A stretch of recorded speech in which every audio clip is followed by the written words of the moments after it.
Karena saya suruh pendeta-pendeta nonton film itu. Changeling. Peran utamanya Angelina Jolie. Karena kenapa? Changeling, ya. Changeling, belakang changeling. Itu baru keluar bulan Februari tahun 2009. Itu kisah nyata terjadi pada tanggal 27 Maret tahun 1928 di Los Angeles. Dia single mother, punya anak satu saja, umur 10 tahun. Suatu hari anak itu diculik dan hilang. Ringkas cerita, kepolisian Los Angeles tahun itu sangat korup, sangat jahat, bisa disuap. Akhirnya saudara, nggak tahu bagaimana rekayasa polisi, ada seorang anak ditemukan, umurnya sama. Nah, anak ini diajari ngaku kalau dia itu anaknya ibu yang anaknya hilang itu. Ibu ini senang dong, anaknya ketemu. Jadi dibuat acara meriah penyambutan di sebuah stasiun kereta api karena ini dari sebuah kota yang lain. Fotografer, wartawan, sesiap semuanya. Anak ibu ini senang. Begitu dan itu, ini bukan anakku. Tapi yang bilang aku anakmu, namaku begini-begini semua. Enggak. Kepala polisi memberi kode, terima saja. Yang penting difoto dulu, urusan nanti. Ya udah dia lakukan, ini kisah nyata. Sampai rumah, ibu ini nangis, kamu tuh siapa? Lo kan kamu enggak. Sampai ke dokter giginya berani memberi kesaksian. Gurunya pun dites, oh Tuhan ini sekolah. Namaku siapa? Aku lupa. Mana bisa kamu lupa kalau kamu sebut nama anak itu? Aku lupa, tapi aku kelas di sini. Oke, itu tunjukkan di bangkumu di mana. Keliru semuanya sebutin, ditertawakan teman-temannya. Nah, besoknya dia akan memberi konferensi pers untuk menyatakan bahwa polisi Los Angeles LPD itu merekayasa. Dia ditangkap oleh kepala polisinya, dimasukkan rumah sakit jiwa, dianggap gila. Dia disiksa di situ, saudara. Ternyata rumah sakit jiwa itu milik kerjasama dengan polisi. Dia ketemu dengan perempuan-perempuan yang waras tapi dijaring gila karena polisi ingin cuci tangan. Nah, siapa yang maju? Nah, ini kisah yang hebat. Gereja yang maju. Kebetulan gereja di mana ibu ini berjemaat itu punya siaran radio. Pendetanya bersama majelis tiap hari ngomong di radio. Ayo kita begini. Terus, saudara, terus.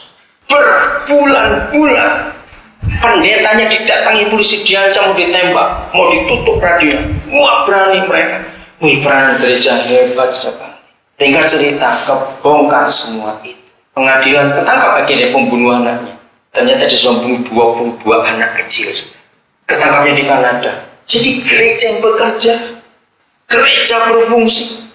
Langsung pengadilan, dipecat langsung kepala polisi. Dihabisin semua polisi yang korup itu, makan suap. Wah, rakyat Los Angeles berterima kasih kepada gereja. Langsung ditutup rumah sakit jiwa yang bohong-bohongan itu. Wih, film itu bagus sekali. Nonton, saya nggak akan bosan nonton film seperti itu karena peranan gereja yang luar biasa kepada komunitas menggunakan segala cara. Jadi nggak boleh masuk Indonesia gara-gara ada gereja di situ. Cepat cari. Saya nggak tahu apakah dijual DVD-nya, saya tidak tahu juga. Saudara, apa yang kita harus buat? Kalau kuasa kita seperti itu, masyarakat ditolong, orang diberkati, setan dikalahkan habis-habisan. Kenapa saya tanya siapa? Bukan di mana. Sejak Tuhan Yesus naik ke surga, Papa itu seorang manajer yang sangat hebat manajemennya. Katakan amin. Saya bersyukur kepada Roh Kudus. Saudara bawa kepada saya buku manajemen tulisan siapa saja. Saya bisa tunjukkan setiap poin, setiap rumusan, setiap teori. Saya bisa tahu ayatnya di mana. Tidak ada buku manajemen apa saja tanpa lihat Alkitab. Tunjukkan kepada saya. Hebat sekali Alkitab kita ini. Nah, Papa kita itu seorang manajer yang hebat sekali. Dan salah satu kehebatan seorang manajer, baca buku semua manajer. Seorang manajer tidak tentukan dia sekolah di mana, lulusan apa, modalnya berapa, perusahaan dikelola, karyawannya hebat atau tidak. Dengar, salah satu yang hebat dari seorang manajer adalah dia bisa buat job description atau tidak. Dan Presiden manajemen jawab iya atau tidak? Karena ini motornya, bukan gelarnya, tapi job description, pembagian tugas. Ada tidak?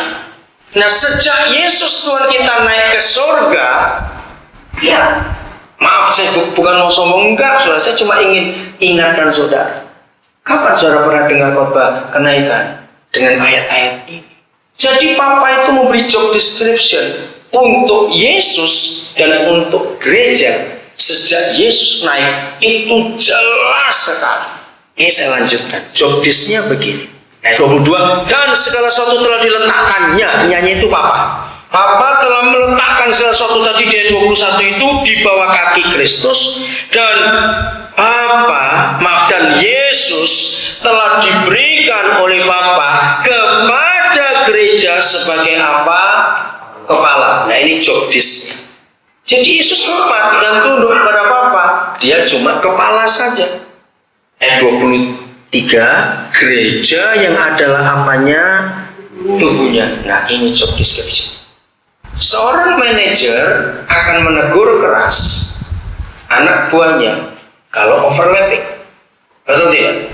Kalau mencampuri bagian dari teman yang lain. Tuhan Yesus hormat kepada Bapa dengan job description ini. Dia tidak mau mencampuri urusan gereja. Dia urus dirinya sebagai kepala. Maka gereja pun seharusnya tahu job desk-nya, yaitu tubuh. Saya harap saudara mengerti. Kenapa? Kalau begitu, setelah kita tahu job description ini, jadi seharusnya Yesus atau kita yang mengalahkan setan dan menginjak segala sesuatu tadi. Kenapa? Karena kaki ada di tubuh. Saya pernah sharing ini berapa waktu lalu kepada sebagian saudara. Kalau saudara jawab Yesus, maka saudara berkata Yesus itu kepiting. Ngerti maksudnya? Kenapa Yesus kepiting kalau saudara jawab kakinya jadi kepala? Karena kepiting itu binatang unik. Kaki, badan, kepala jadi satu. Dan Yesus bukan kepiting. Mengerti saudara? Kebenaran ini. Nah, inilah hal-hal ini gak bisa dapat sekolah teologi manapun. Karena orang teolog terlalu pintar sampai kecil-kecil lupa. Ini hanya bisa Roh Kudus yang mengajarkannya, gak mungkin yang lain. Amin kan? Maka itu soal teologi cepat berhenti, gak ada gunanya. Masuk aja ke komputer atau ke manajemen, lebih berguna. Kalau saudara punya gelar STHMTH, melamar di Makro, melamar di perusahaan apa? Hah? Apa gak salah? Betul enggak? Maka itu saya melarang anak-anak muda masuk teologi. Enggak ada gunanya. Kapan kamu jadi garam dunia kalau gelarmu STH, MTH? Itu garam gereja. Akhirnya banyak pendeta stroke karena keasinan. Gereja garamnya terlalu banyak di gereja. Karena gereja garamnya ditumpuhi semua. Pilih pendetanya stroke. Gampang bukan pemikirannya. Kalimat terakhir 23 sangat membingungkan saya dan semua orang.